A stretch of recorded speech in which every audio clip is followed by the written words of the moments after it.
Perfect. So we're back, everybody. I have taken a little hiatus from these chats with Olivia because things got busy. I also wasn't as consistent Like, with writing the newsletter, but we're back here because Olivia and I agreed in principle a couple months ago to review my blood work the next time I got blood work done.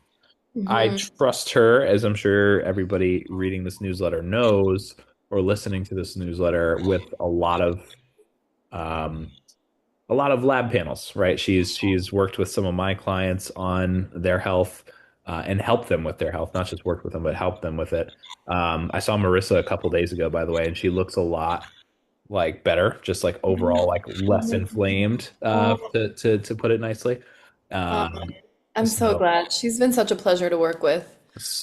not to gas you up too much, but I basically wanted to No, gas me up. I wanted to spend the next 20, 30 minutes looking at my blood panels because I think in previous newsletters, I've mentioned myself as being a hypochondriac.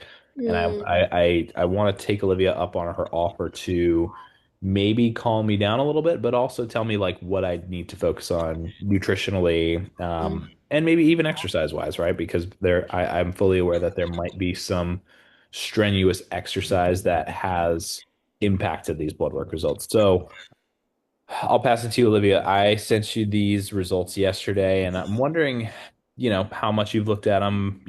Mm. What is your overall assessment generally, just looking at this Yeah, panel, which isn't quite the most comprehensive, but still has a decent amount of data. yeah.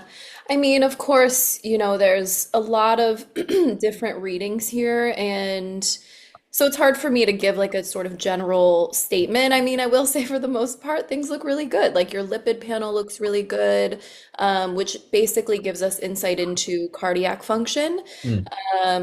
There is one marker that's out of range that we can talk about. Your CBC looks good. This is a pretty standard analysis of like blood chemistry. We get the red blood cells and white blood cells. We get insight into immune function and anemia. We have a couple vitamins that look really good. I mean, overall, to answer your question, things look pretty good. There's just a couple things out of balance that we might want to work on balancing and talk about on a deeper level. Right. I requested this because one, I'm very health conscious, and I was like, hey, I Mhm. want to take a look at what my overall health picture is right now. For those who don't know, I haven't really talked about it in the newsletter, but I was training for the New York City Marathon, which happened yesterday, or by the time this newsletter will be up, it will have happened a couple days ago. And I wanted to see what kind of damage, for lack of a better word, that was doing to my body, if any. Mhm. And clearly it shows that there's some. It's good to know that cardiac function is good. Mhm. But the first biomarker I want to ask you about, Olivia, if you have any insight on, Mhm. is the lipoprotein marker, Oh, yeah. because that Mhm. one was out of range. That one was one that my Mhm. doctor actually wanted to check on because I Mhm. mentioned that my dad has had a history of high blood pressure. Mhm. So we took that test to see if this was an inherited thing, or Mhm. if my high blood pressure is just high because of him, or if it's high because of some other reason. Um, You have high blood pressure? um, you know what? I have in the past, I will say, Okay. to make a correction there. I've Mhm. actively taken steps to lower it, by And you're doing. talking about blood pressure, not like cholesterol or like you're referring to the when they take your reading, they put the cuff around your arm, Yes, right? Okay, I yes. just want to make Well, sure because some people yeah. confuse that. I will say general heart health, being the umbrella under which that falls, I guess, because Mhm. high blood pressure is for sure one symptom, but I would say general cardiac and artery health is also a Mhm. concern because my dad's father, my grandfather, died of a stroke at age 79, which is still a full life, but it's still a Mhm. cardiac event, right? So it's something Mhm. I'm thinking about. Mhm. So, that number being out of range concerned me a little bit. I Yeah. think if you have any knowledge about what that range means, from a nutritional standpoint, if there's ways I could go about lowering that, Mhm. I'm all ears. Yeah, for sure. And it's Yeah, nutrition, but also thinking holistically. There's a lot we can do to optimize cardiac health, and high blood pressure in particular is not only related to cardiac health, a lot of it is related to fluid balance and are you getting the right electrolytes and high quality sodium and stress. I mean, stress plays a massive role in blood pressure and there's again a lot of electrolytes, a lot of nutrients that play a role in blood pressure, like magnesium, which most people are deficient in. Right. Do you want me to share my screen or Yeah, do you? let's pull up the lab so Okay. people can see what lipoprotein is, the ranges, and all that good stuff. Okay, it actually says I can request. Oh, wait, Oh, send. let me give you permission. Sorry. There you go. No worries. Or, okay, let me see. Beautiful. Can you see my screen? Yeah. Okay, amazing. Okay, so this is the lipoprotein A marker, and from a holistic functional nutrition standpoint, based on what I understand about this, this is like it basically is like a genetic predisposition. Mm. It's a cardiac marker, but it basically determines your genetic propensity to develop atherosclerosis. And Mm. so atherosclerosis is just like a fancy way of saying hardening of the arteries, Right. which can lead to, obviously things like cardiac arrest.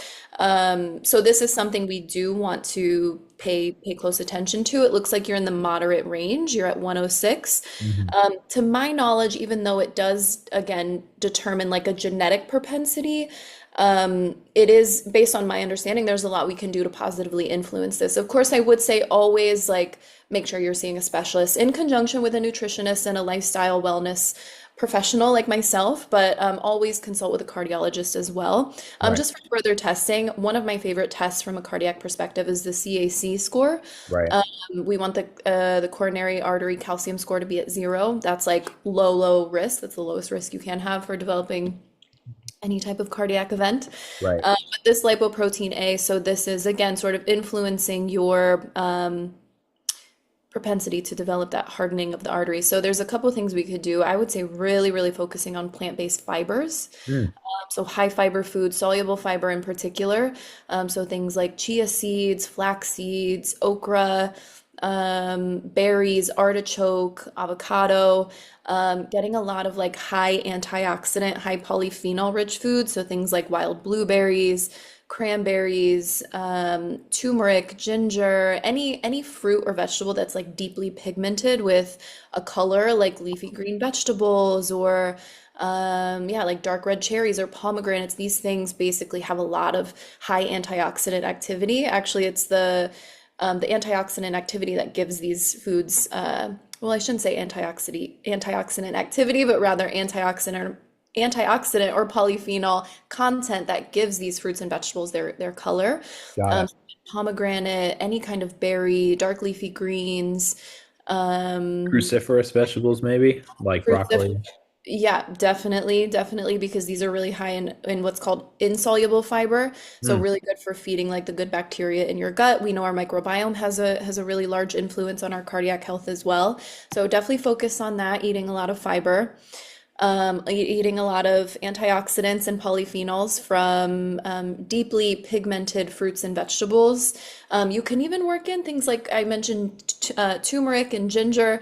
If you want to start cooking with them or mix them into smoothies, like the actual ginger and turmeric root, you could even make them into teas. They have really high antioxidant activity, so really good at lowering inflammation. Of course, exercise, as we know. Yeah. That's more of your MO, but we know aerobic exercise is really good for the heart. Um, Stress is another big one.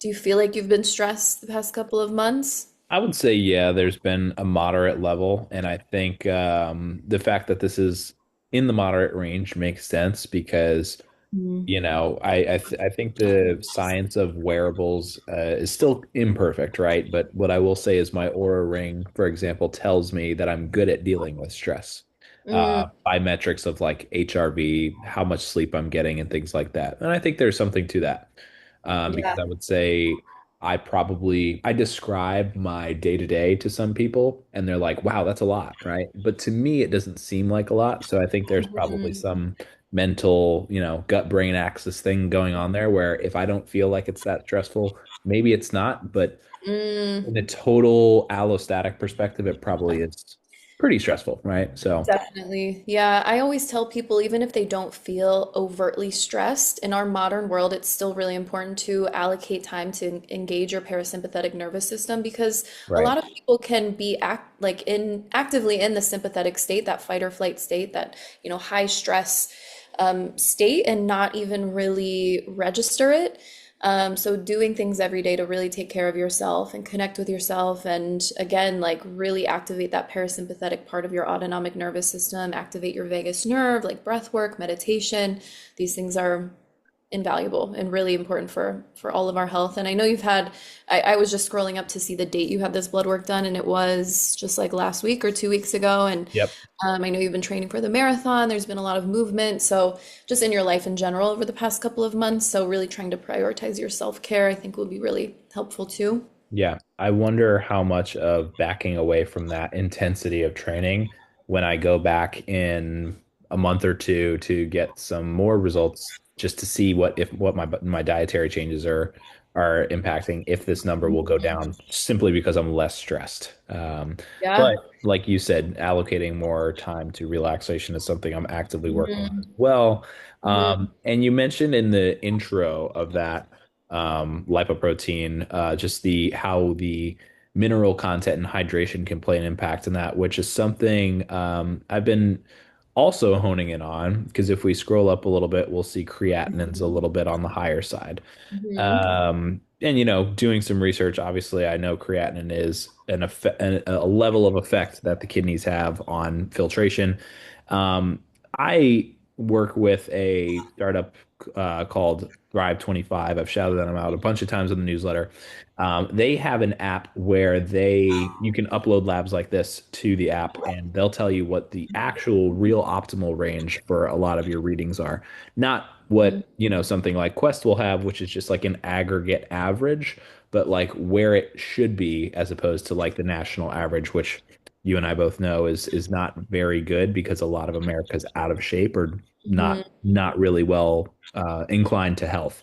So Mhm. creatinine's high, but EGFR, Thrive 25 told me, was a little bit on the lower side, and it probably could be closer to 80 or 90 in terms of efficacy. So I wonder about kidney health, right? Yeah. The scant little bit of research I've done on kidney friendly diets is not Low like a protein. very appetizing diet. So I'm wondering if you have any tips other than just drink more water, get more electrolytes for a kidney friendly eating routine. Mm-hmm.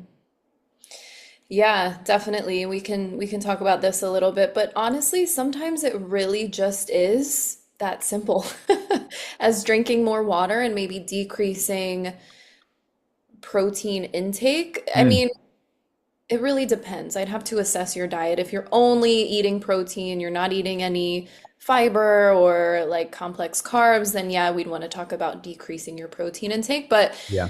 you kind of mentioned these two as being like together, which yes, these are all aside from glucose. This blood urea nitrogen, creatinine, EGFR, and then the blood urea nitrogen and creatinine ratio. These are all markers of kidney function. Hmm. This is actually a byproduct of creatine, like the breakdown and metabolism of creatine. Right. Typically, when we see this elevated, it does, and you're not like, through the roof elevated here. Yeah. Typically, what I see mostly, the most likely culprit behind this, Fran, is dehydration, Mm, truly. okay. That's where I tend to see a lot of elevations with creatinine. If it were on the lower side, then that would mean you're likely not getting enough protein or there's like nutrient deficiencies somewhere along the line. But this, I would say, is likely from dehydration.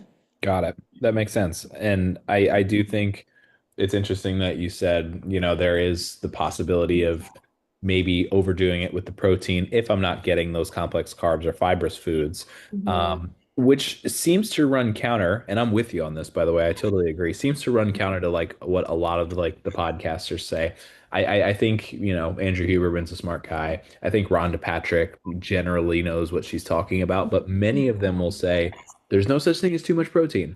And Mm, then I think about these readings that I'm getting, and I kind of took that and ran with it. Like, oh, I can have a protein shake daily and I'll be fine, right? But now I'm mm, starting to think maybe I could do without that protein and still keep the muscle mass I have and probably improve this biomarker if I at least drop the synthetic protein, right? And get most of my mm, protein from mm. vegetables or animal sources.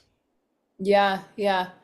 Protein is so, so important. It is Yeah. very, very important, but we live in such a protein obsessed world. And again, it is really, really important. But Right. there's a lot of research that indicates we can really only assimilate about 30 grams at one time. Heard this, yeah. Eating any more than that during one meal is not productive in any way. Right. And I feel like we really need to just as a society as a whole, we need to shift our priority and our focus to fiber. Most Mhm. people are not getting enough fiber, and fiber is so, so important for gut health.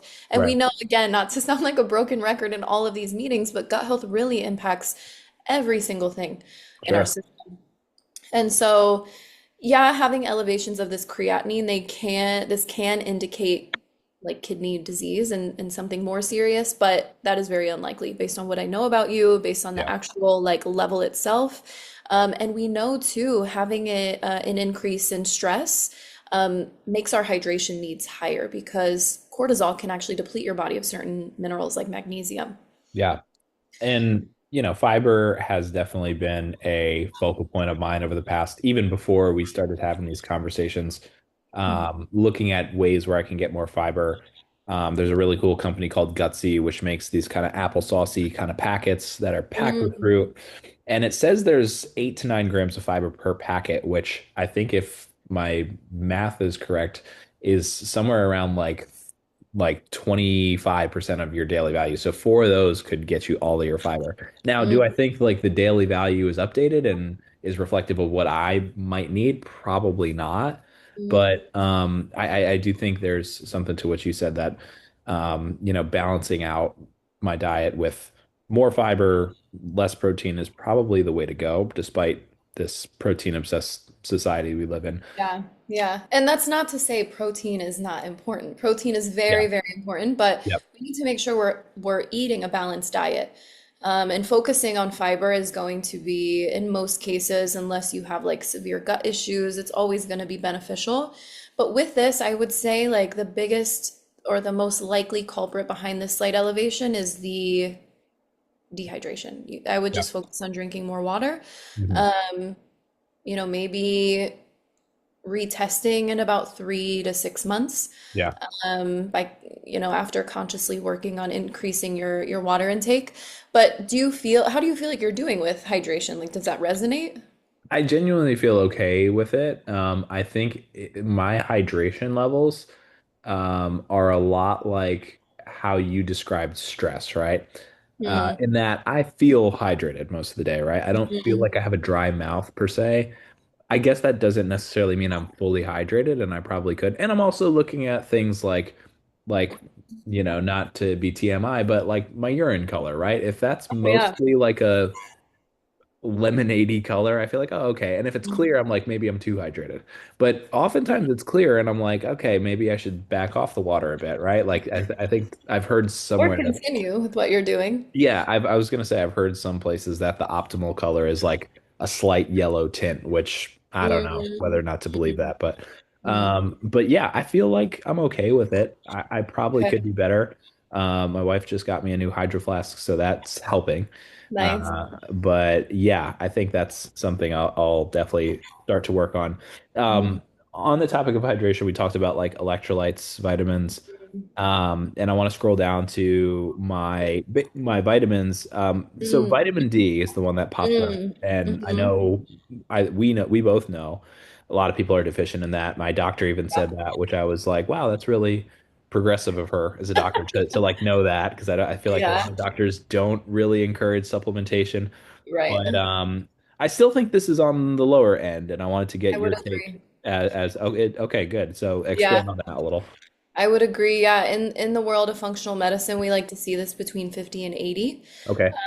I mean, vitamin D is responsible for a lot of different things. It plays a role in immune function. It actually acts as a hormone Hmm. because it has like a signaling role in your system.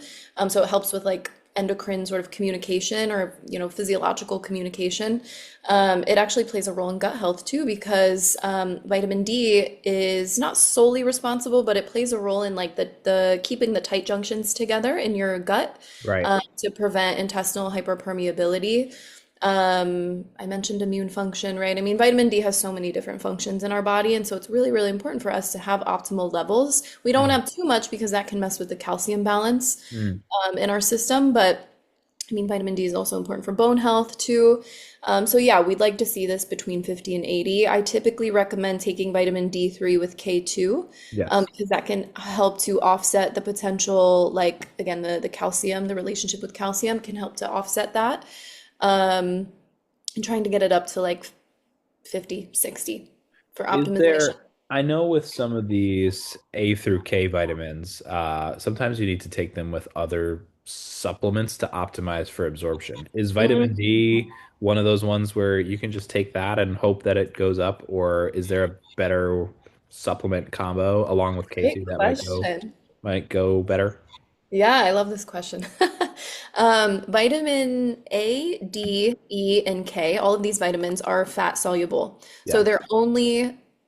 they can only be absorbed with fat or with other food. So I would say always take vitamin D with food.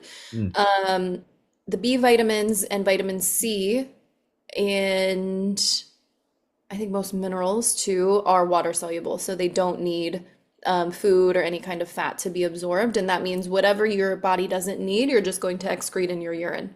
got it. But yes, vitamin D, I would always recommend taking with food. You don't need to pair it with any other nutrient for optimal absorption, but I would say definitely take it with food.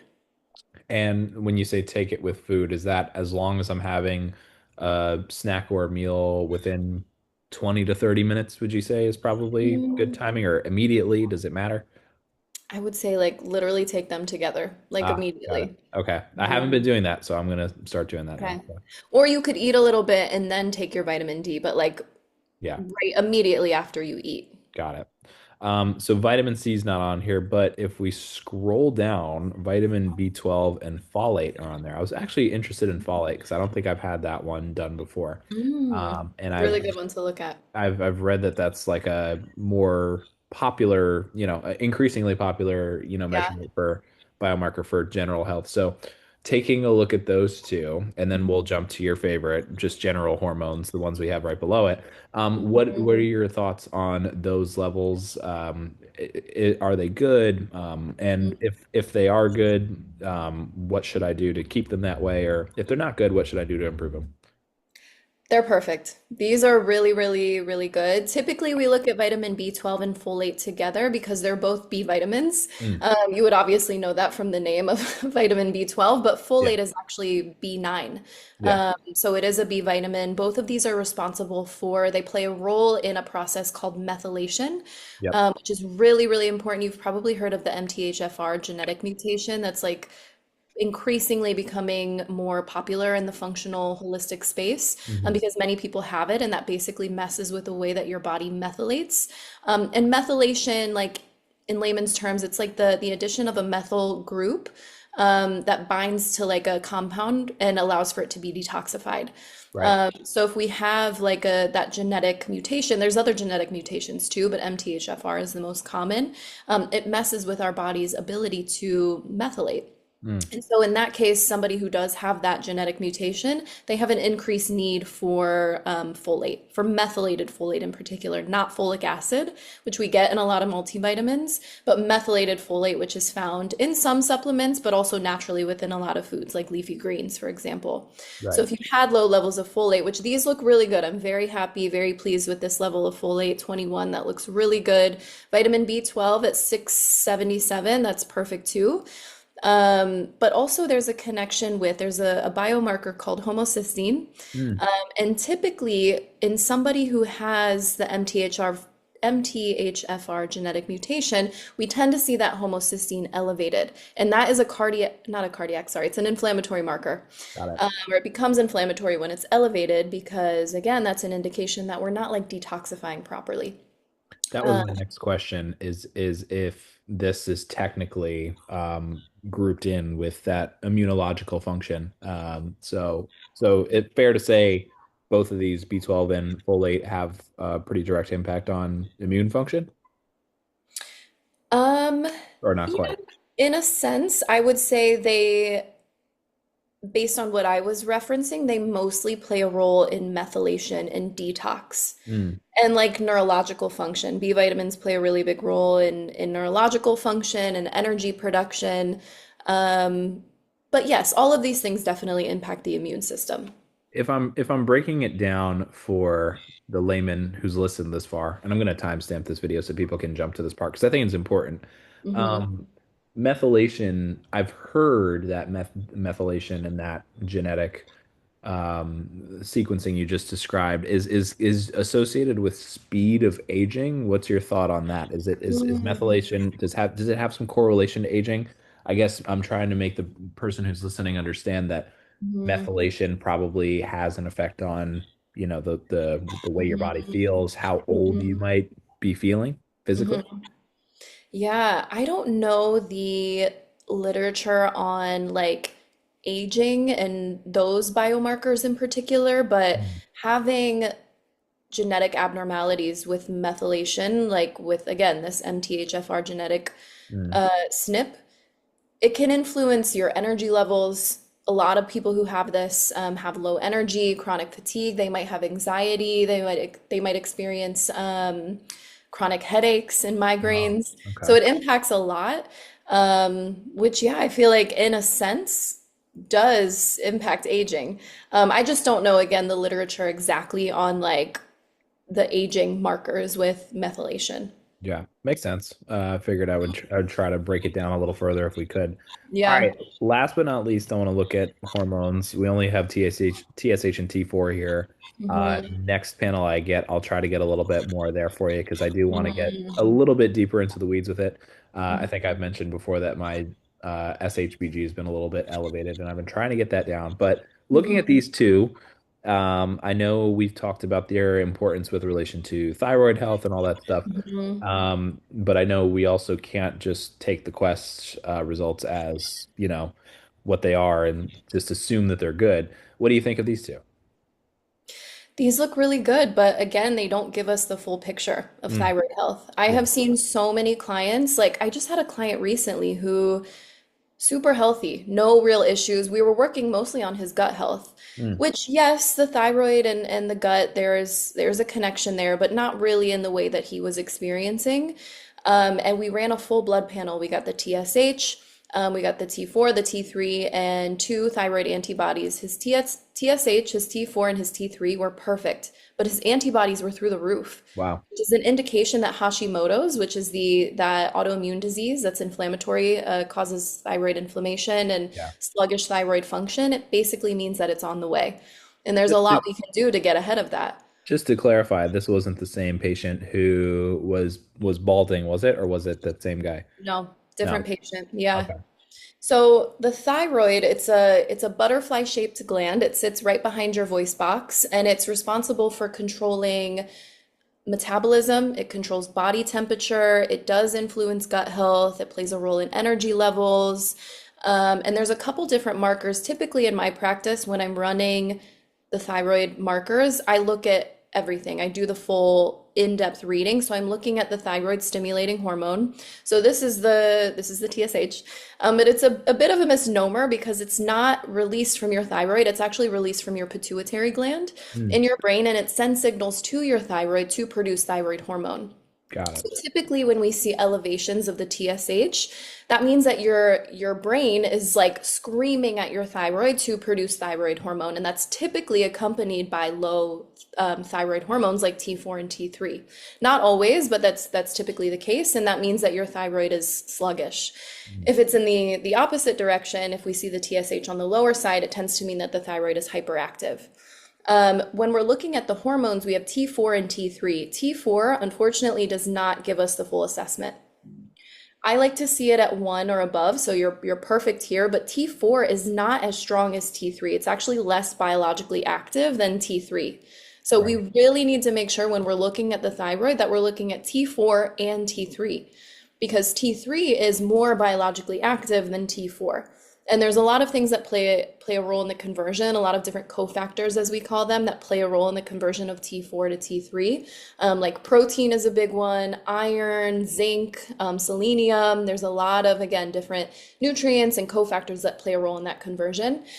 So we want to look at T4, we want to look at T3 because your T4 could be good, but your T3 might be low, which could indicate, again, slow or sluggish thyroid function. And then we have two antibodies. I typically look at the TPO, the thyroid peroxidase antibodies, and the thyroglobulin. Hmm. And so these antibodies, they're they're a part of our immune function, right? They're a part of our immune system, and they're typically elevated when there is inflammation. Like our it indicates that our immune system is attacking our thyroid when we see these elevated. So that obviously means that there's inflammation, there's sluggish thyroid function. That means there can be the beginning of Hashimoto's, which is definitely something we want to get ahead of, Yeah. even if the TSH and the thyroid hormones are normal. Very interesting. I am always like impressed when I hear about certain thyroid dysfunction and those immunological dysfunctions that can happen as a result Mhm. of bad thyroid health because the thyroid, I don't know, when I think inflammation, I think puffy, I think like swelling, right?